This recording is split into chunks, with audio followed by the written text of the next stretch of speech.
guys! Welcome back to my YouTube channel. Happy New Year! Feeling ko mukha akong tanga nun pag walang effects. So, ayun. Gusto ko lang kayo batiin ng Happy New Year. At syempre, gusto ko rin magpasalamat sa mga nanonood pa rin sa akin until now na 2021 na. Wish ko sa inyo only love, happiness, and success. Alam kong naging sobrang hassle ng 2020 para sa ating lahat. Pero let's claim it. 2021 is our year. Sana bumabor sa atin ang swerte ngayong taon.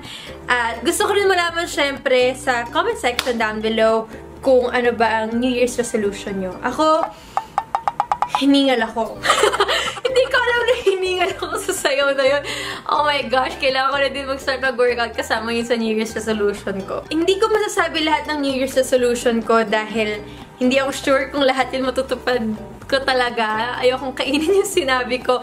Pero isa doon yung sobrang sure na sure talaga ako na gagawin ko ngayong taon. Yun ang pagiging hands-on sa business. Ako kasi, sa lahat ng business ko, investor ako. Hindi ko pa natatry yung very hands-on ako sa business. Napansin ko kasi na hindi ako hands-on dahil sarili kong business, hindi ko nagagawa ng vlog, hindi ko siya pinopromote. Ang dami kong pinopromote na bagay. Sarili kong business, hindi ko siya napopromote dito sa vlog. So, gusto ko naman sana i-share to sa inyo ngayong 2021. Nag-start siya nung May lang, nung quarantine. Kasi dapat, bago magkaroon ng lockdown, ang plan ko talaga is magtayo ng sarili kong bar na hindi nga natuloy because, you know, Corona happened. I believe everything happens for a reason, kaya nabuo din tong The Luxury PH. Ako nakaisip ng pangalan mo. Alam mo naman sobrang hirap ng pangalan. Wala namang talagang deep na meaning yun. Wala, proud ako. Ang catchy kaya nung pangalan, hindi ba? Okay, sige, wag na lang. Nag-start talaga yung love ko ng pagsasell ng pre-love. High school pa lang talaga ako. Yung mga OG Rivaholics ko dyan, alam nila na meron ng Riva's Closet. Doon ko binibenta yung mga old clothes ko, accessories. Actually, may mga brand new din yun. Nung high school student ako, sobrang laking achievement na yun sa akin dahil syempre, hindi ko naman maisip na magkakaroon agad ako ng ganong mindset. Nagkaroon ng The Luxury. Nag-start lang talaga siya sa problema ko. Ang dami kong bag na nagtataka ako na, oh my gosh, hindi ko pa ito nagamit. Sobrang tagal na sa akin pero hindi ko pala siya nagagamit. So sabi ko, yung mga hindi ko nagagamit, isa-sell ko na lang. Tapos nung nakita ko, ang dami kong hindi nagagamit. Tapos may mga bag ako na gustong bilhin.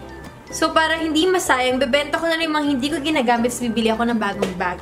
So, feeling ko, doon nag-start yung The Luxury dahil mahilig kaming pumunta sa ibang bansa, tapos bumibili kami doon ng mga luxury items. Mas bumibili kasi kami ng luxury items kapag nasa ibang bansa kami kumpara dito sa Pilipinas. Dahil, well, it's cheaper. Mas bet ko yung designs ng mga nakikita ko sa ibang bansa. So, ayun, doon nag-start parang paunti-unti, tapos naisip ko na bakit hindi ko na lang tong gawing business? Mag-source ako ng stuff online ba or yung pagpunta namin sa ibang bansa and then isa-sell ko dito sa Philippines at gumawa nga ng The Luxury PH. So yun ang nangyari hanggang sa lumaki siya ng lumaki. Dapat talaga bag lang yun.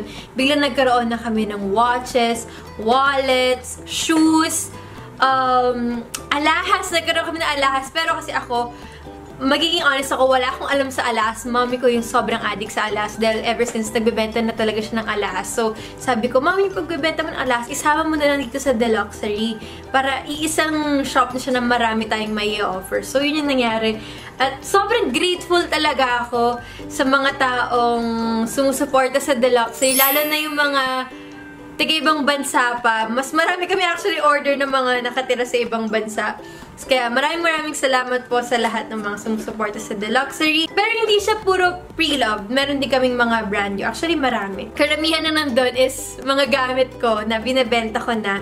Pero hindi lahat ng bag ko, kunyari, tapos ko na siyang gamitin, bibenta ko na sa The Luxury. Hindi lahat. Siyempre, namimili ako ng bag na ikikip ko for my collection naman. So, comment down below kung gusto niyo ng bag collection na vlog.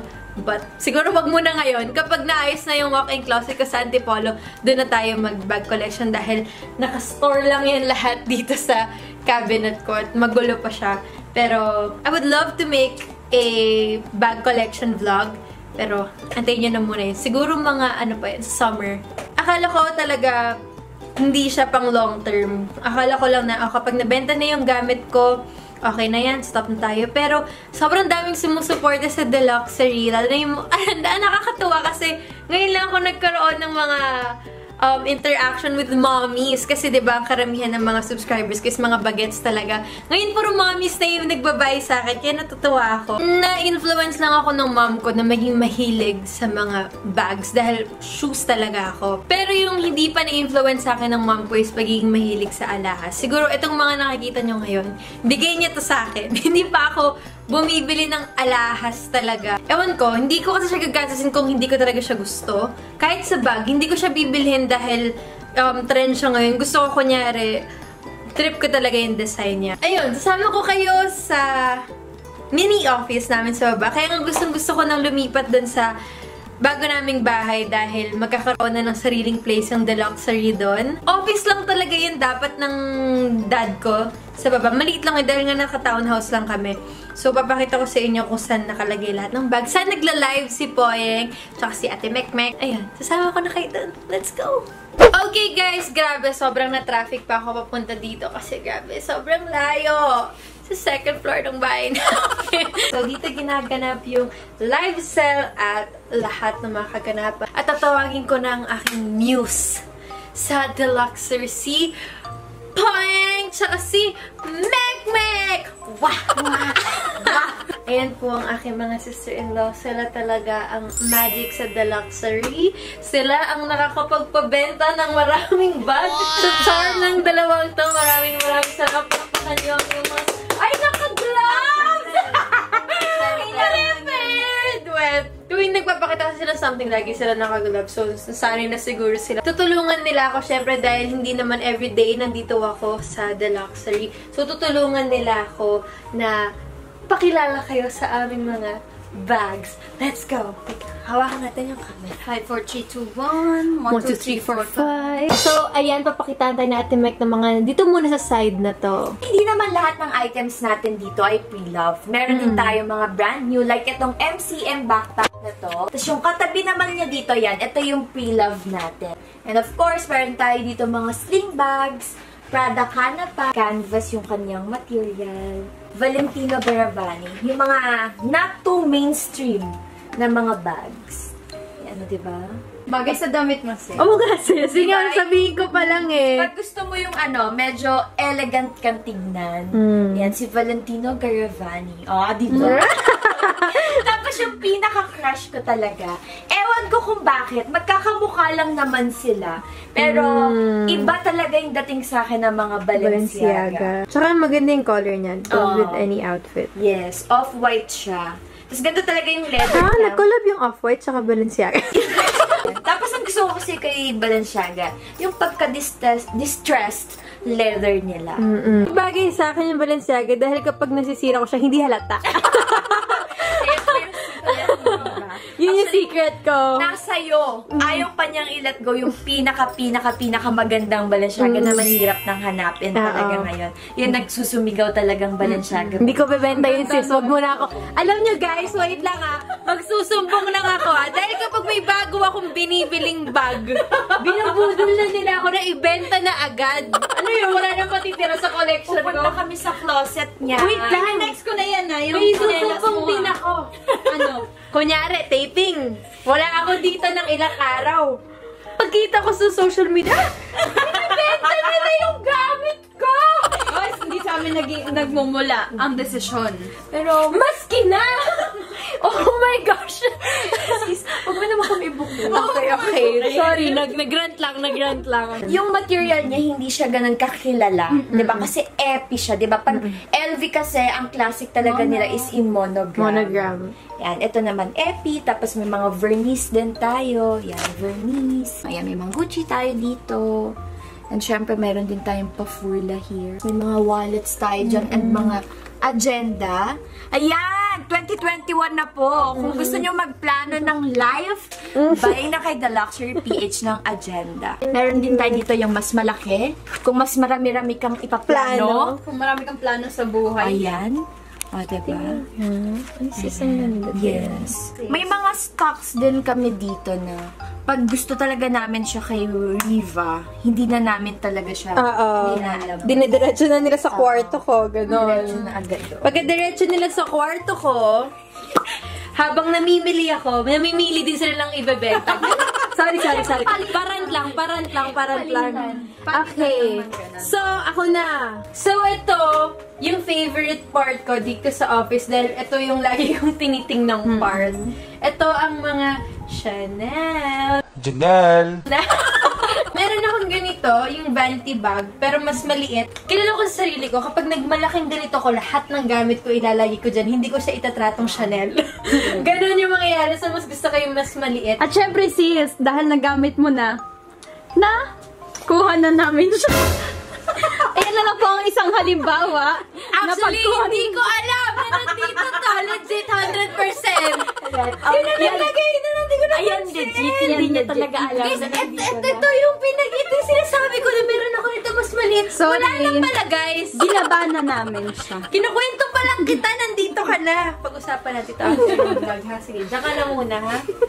Buwesi talaga ng mga to. So, ito yung mga Chanel namin. Actually, ito yung favorite ko, Levoy na Chanel na red. Oh my gosh, sobrang hirap din maghanap ng ganitong klaseng Chanel. At ito yung mga lambskin namin. Siguro ang lambskin ko na Chanel, dalawa lang.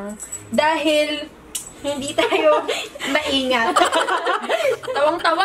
Yun nga, dahil dalawa lang lambskin ko dahil mahilig din ako magpa-extensions. Medyo sira-sira lang ngayon dahil holiday yung mga, naka-holiday yung mga nail technician natin. So, mahirap sa mahabang kuko ang may lambskin dahil nga madaling magasgasan. Kaya mas gusto ko yung caviar. Ito, pre-love din to. Ayan, double flap na Chanel. Ito, patent. Ito, oh, super cute. May times kasi na, kunyari, sobrang tamad ka mag-dress at sa sarili mo, kahit mag-plain ka lang. Kasi ito lang yung mag-pop out na color. Bongga na. This is my favorite. May red na kasi ako na Chanel. Di ko alam kung bakit yun yung una kong binili bago to. So, ito guys, new medium size. Pwede nyong habaan kung trip nyo. Or kung gusto nyo yung nasa kilikili nyo lang. Pwede nang ganyan. Sobrang ganda. Sobrang ganda niya. Good as new. Okay guys, pero ito, para sa mga mas gusto ng mas maliit, ito perforated naman yung klase niya. Actually, mas unique din yung itsura nito. At kung mas bet nyo yung maliit na size. Naghahanap pa nga ako ng Chanel na pink. Pero, may binili akong bag ngayong 2021. So, kalma lang tayo, diba? So, meron din pala kaming vanity bag dito na red. So, may tatlo kaming Chanel medallion. Merong nude, black, and pink. At guys, ito ang the best. Ito po yung router na. Pero cute din ito. Kunyari may travel ka lang na saglitan na. So, ito. Chanel Weekender. So, si Poying na dito sa kabilang side. Okay na, tapat si Dionis. So, nandito po tayo ngayon. Ito si Dionysus. So, natapat po ako dito. Kung napapansin nyo po, yung kada live namin, syempre, dito, nakapwesto yung magagandang items namin. Yung pang, pang agaw pansin. So, meron tayo dito na LV backpack na Damir. Good as new na backpack. And meron din yung dust bag pang kasama. Sobrang perfect nito. Lalo pag magta-travel ka. Di ba sis, may ganito ka din? Oo, pero iba siya. Parang may cherry line siya yung sa'yo, no? Tapos meron tayo dito yung Jimmy Choo. Kung gusto nyo ng maingay na kulay, magginto ka. Parang, hoy! Dadaan ako ah! Hi, Jimmy Choo, tong bag ko! At meron tayo dito Gucci Dionysus! Natatakot sa i-pronounce. At meron tayo dito, ito, favorite naming lahat. Yes. Sobrang ganda. Tapos may sling din yan kasama. Hindi namin siya binili ng set. Hindi namin siya pinili. Ito yung nauna naming stock. Tapos nagulat kami. Meron kami dumating na stock na sobrang nice na wallet. Perfect. Kasi yung pink yung natirang kulay. Yon. And syempre, meron tayo dito ang Lady Dior.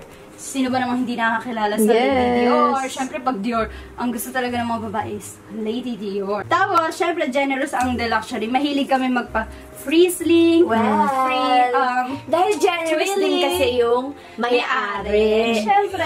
Diba, meron ding free bag. Buesit.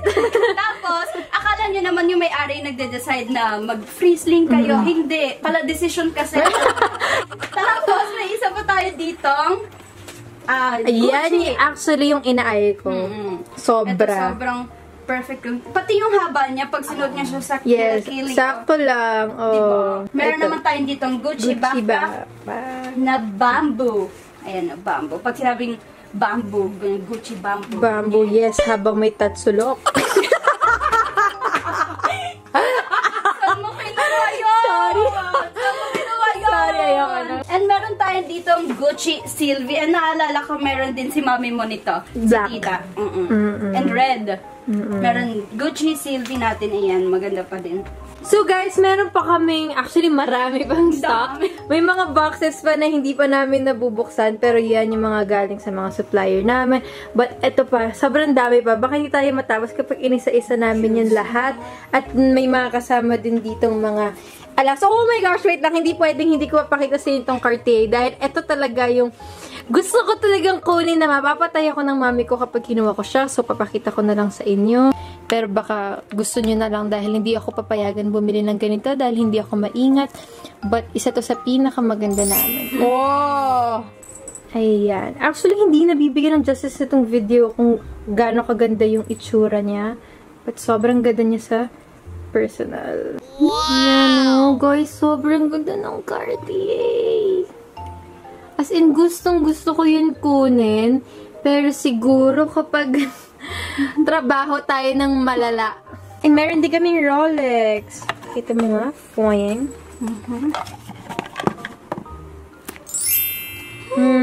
So pretty. Mag-focus ka naman. Wow!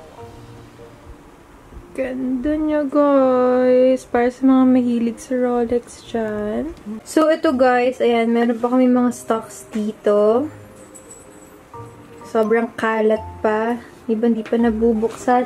At dahil nag-New Year ito, sobrang kalat. Huwag nyo na yan tingnan. So, ito, meron pa kami mga alahas right here. At mga tennis necklace. Ito, favorite ko to. Kasi, di ba po, yan kapag suot mo yan, sumisigaw siya, sis, na grabe. Sobrang ganda nito. Ito yung 10 karat, no? Ito yung 10 karat. Oh my God, kaya pala. So, ito pa iba naming alahas. Actually, nag-offer din kami ng engagement ring. So, baka may mga balak kayo dyan mag-propose. Alam nyo na. Yan, ang dami. Yun lang yung mga nakalabas ngayon eh. Pero marami pang mga nakatago. At makikita nyo yan sa page ng Deluxery. Okay guys, so doon na po nagtatapos ang aking video at naisipan ni Poing maggalaw ng upuan habang nagsasalita ako. Ganun ka kabastos. Kasi kita Sana may sakto. Okay ka. Finally, nakapag-vlog na ako sa Deluxery. Ngayon pa 2021 na. Pero sana po supportahan nyo ang Deluxery PH. Follow nyo po kami sa Instagram. Lalagay ko yan dito. At sa Facebook page po namin. Lalo na sa Facebook page na doon po sila nagla-live sell. At hindi naman po kailangan always kayo nagko-comment dahil pwede nyo po kami i-DM or i-PM sa Facebook kung may mga questions kayo or kung gusto nyo mag-inquire. So, ayun guys! Thank you guys so much for watching. Don't forget to subscribe to my YouTube channel. Follow me on my social media accounts. And I'll see you guys soon. Happy New Year! Happy New Year! Bye!